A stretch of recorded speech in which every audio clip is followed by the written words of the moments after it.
अनुक्रमणी में देखिए सबसे पहले ये जो आपके सामने दिख रहा है यही है अनुक्रमणी।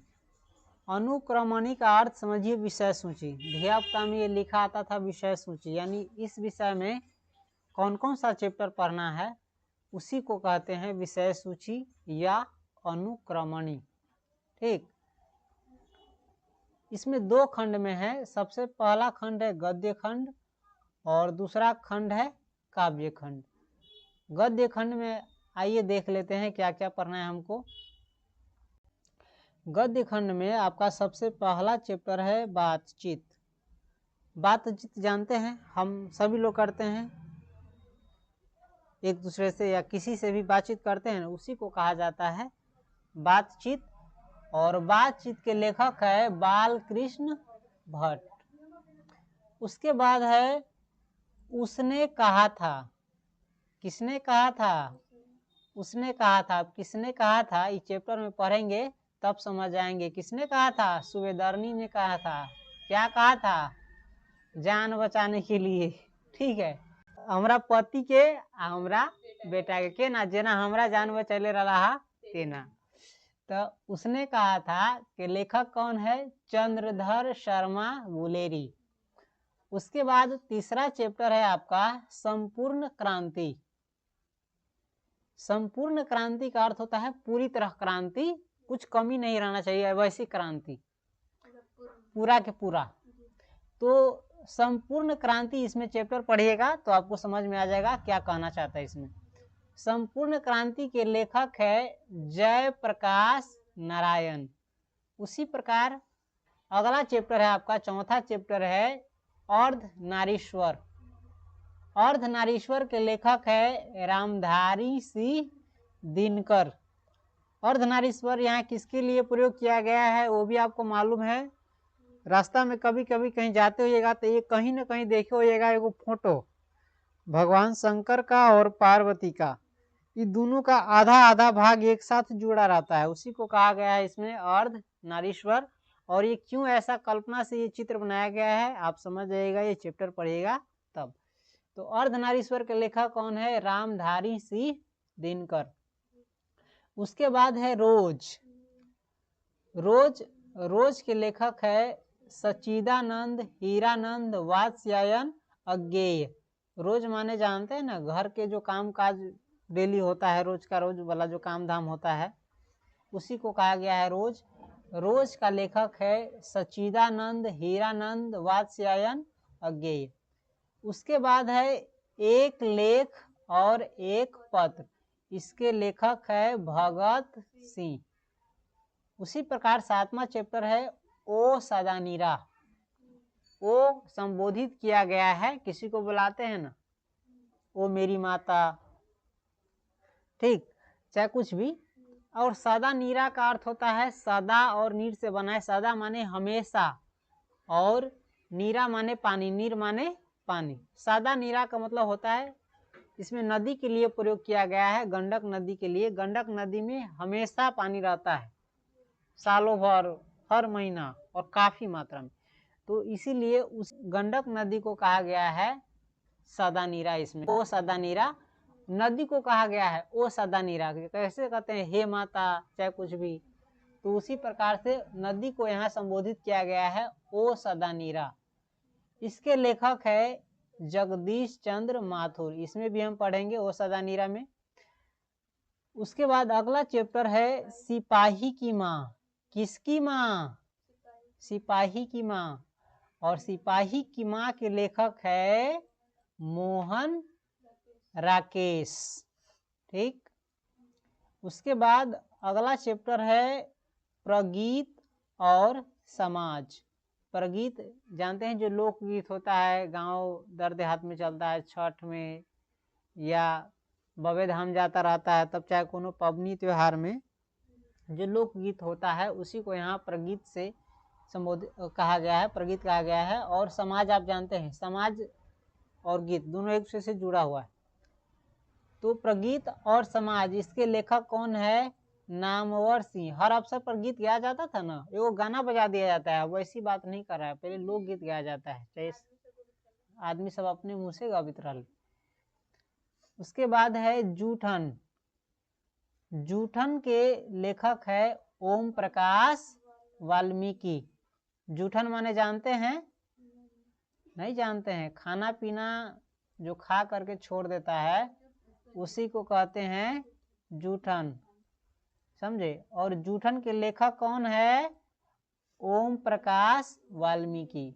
उसके बाद है हंसते हुए मेरा अकेलापन। इसके लेखक कौन है? मलयज।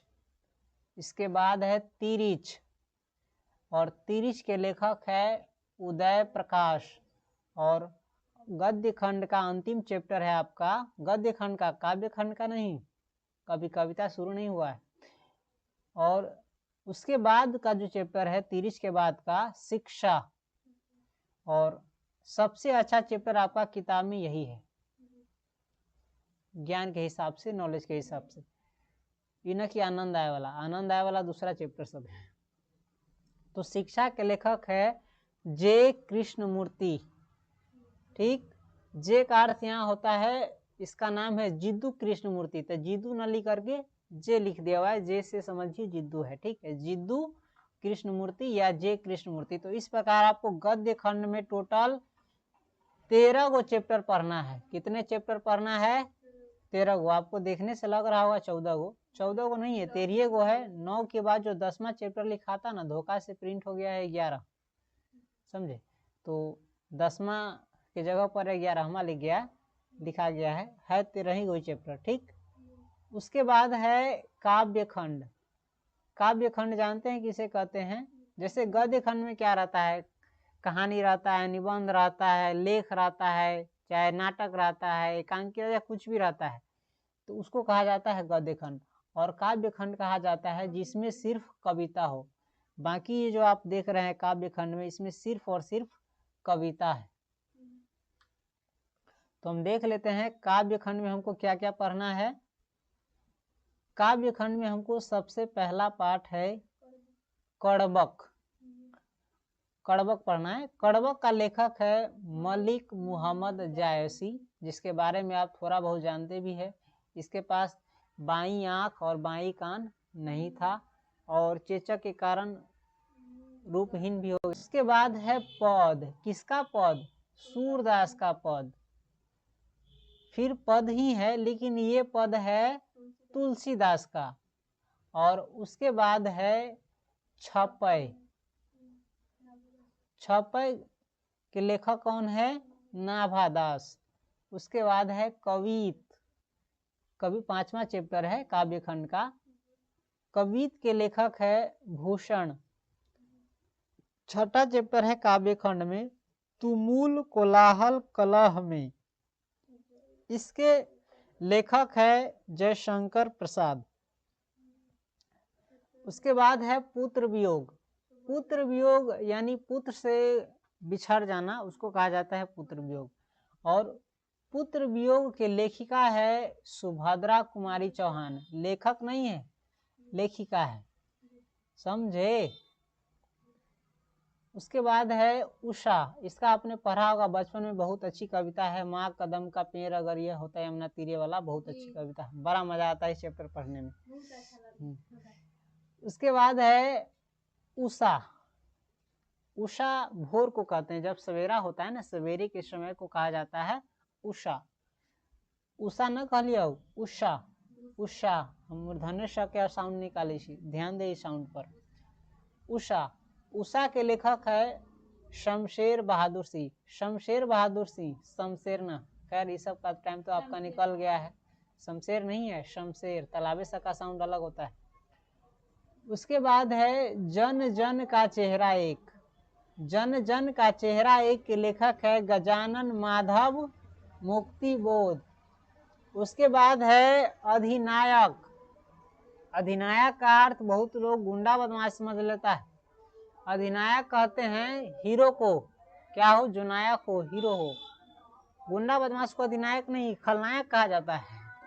ठीक, तो अधिनायक के लेखक कौन है? रघुवीर सहाय। इसके बाद है प्यारे नन्हे बेटे को। प्यारे नन्हे बेटे को, नन्हा यानी छोटा जो बच्चा रहता है, तो प्यारे नन्हे बेटे को, इसके लेखक है विनोद कुमार शुक्ल। आपने 10वां में एक मछली पढ़े होइएगा चैप्टर, मछली के भी लेखक कौन थे? विनोद कुमार शुक्ल। इसका 10वां में भी है एक पार्ट, एक चैप्टर, और इंटर में भी है। उसके बाद और भी इसमें जो लेखक है, इसमें से किसी किसी का 10वां में भी दिया गया है। हार जीत के लेखक है अशोक वाजपेयी। हार जीत के लेखक है अशोक वाजपेयी। हार जीत का अर्थ जानते हैं ना? लड़ाई झगड़ा या कुछ भी होता है तो उसमें एक पक्ष हारता है और एक पक्ष जीतता है, तो उसी को कहा जाता है हार जीत। जैसे हम दो आदमी लड़े, दोनों आदमी अपन का पार फोड़ लिए, अपन गोर हाथ तोड़ लिए, सत्यानाश करवा लिए, कोर्ट कचहरी चल गए, चाहे बहुत कुछ हो गया, तो इसमें कौन जीता कौन हारा? कौन जीता? कपार तो दोनों का फूटा, गोर हाथ तो दोनों का टूटा, झोंटा झोंटी लसरा लसरवल तो दोनों का हुआ, चोट तो दोनों को आया, नुकसान तो दोनों का हुआ। कौन जीता? फिर भी कह रहा है वो हारा है वो जीता। नहीं कह सकते आप किसी की जीत हुई, इसमें दोनों हारा है। लेकिन जे तनका ज्यादा पिटाइल होते उसको सोचते हम हार गए, तनका जे पीट दिल होते सोचले होते हम जीत गए, लेकिन हारा दोनों गोरा है। जैसे पहले दो राजा लड़ते थे, जीत एक ही का होता था लेकिन नुकसान दोनों का होता था। तो जब नुकसान आपका भी हुआ तो आप जीते कहाँ? इधरों से सैनिक मारा, उधरों से सैनिक मारा, जिधर से जीता उधर का आदमी खुशी मना रहा है। अरे तुम क्यों खुशी मना रहा है? तुम्हारे घर से आदमी मरा हुआ। सैनिक तो कहाँ से गया रहता है? गांव समाज से गया रहता है। तो उसी को इसमें समझाया गया है हार जीत। ये भी बहुत बढ़िया चैप्टर है। उसके बाद है गांव का घर। गांव का घर जानबे करते हैं, गांव का घर कैसा होता था उसके बारे में बात किया गया। अब थोड़ा पढ़े भी है ये। गांव के घर का लेखक है, यानी गांव का घर के लेखक है ज्ञानेंद्र पति। तो इस प्रकार से गद्य खंड में और काव्य खंड में जो चैप्टर है और उसके जो लेखक है उसका नाम हम अच्छे से याद कर लेंगे। इसके अलावा प्रतिपूर्ति भी है 3 गो। सबसे पहला है रस्सी का टुकड़ा, जिसके लेखक है गाय डी मोपासा। रस्सी का टुकड़ा के लेखक कौन है? Guy de Maupassant. दूसरा है क्लर्क की मौत। किसकी मौत? क्लर्क की मौत। इसके लेखक है अंतोन चेखव। इसी का लिखा हुआ एक चैप्टर आपके इंग्लिश में आता है ए मैरिज प्रपोजल। बहुत अच्छी चैप्टर है ये, बहुत अच्छा चैप्टर है, मजा आ जाता है इसको पढ़ने में और सुनने वाले को भी। उसके बाद तीसरा चैप्टर है पेशगी। क्या है? पेशगी जानते हैं ना? कहीं पर आपको डेली जो हाजिर होना पड़ता है, ड्यूटी लगाना पड़ता है, उसी को कहा जाता है पेशगी। इसके लेखक कौन है? Henry Lopez. ठीक। और इस तीनों चैप्टर में तीनों का तीनों मर जाता है। रस्सी के टुकड़ा में भी मर जाता है आदमी, क्लर्क का भी दूसरा भी मर जाता है और तीसरा में भी मर जाता है। इस तीनों चैप्टर में क्या होता है? मर जाता है। रस्सी का टुकड़ा और क्लर्क की मौत, ये दोनों पढ़ेगा तो बहुत मजा आएगा, आनंददायक चैप्टर है। तो इस प्रकार से हिंदी में कितने चैप्टर है? लगभग 13, 26 और 3, 29 को चैप्टर है, जिसको हम एक एक कर करके पढ़ेंगे। सबसे पहला हम शुरुआत करेंगे बातचीत से। बातचीत जानते हैं, जो हम सभी लोग करते हैं, बता दिए। और बातचीत का एक प्रश्न हम आपके दिमाग में डाल देते हैं। बातचीत का सबसे उत्तम तरीका, सबसे बढ़िया तरीका क्या हो सकता है? 2 गोरा में नहीं। बातचीत का सबसे उत्तम तरीका होता है यदि इंसान खुद से बात करने लगे। आपने दूसरों से बहुत बात किया है, आप दूसरों से बहुत बात करते हैं, कभी खुद से बात करते हैं?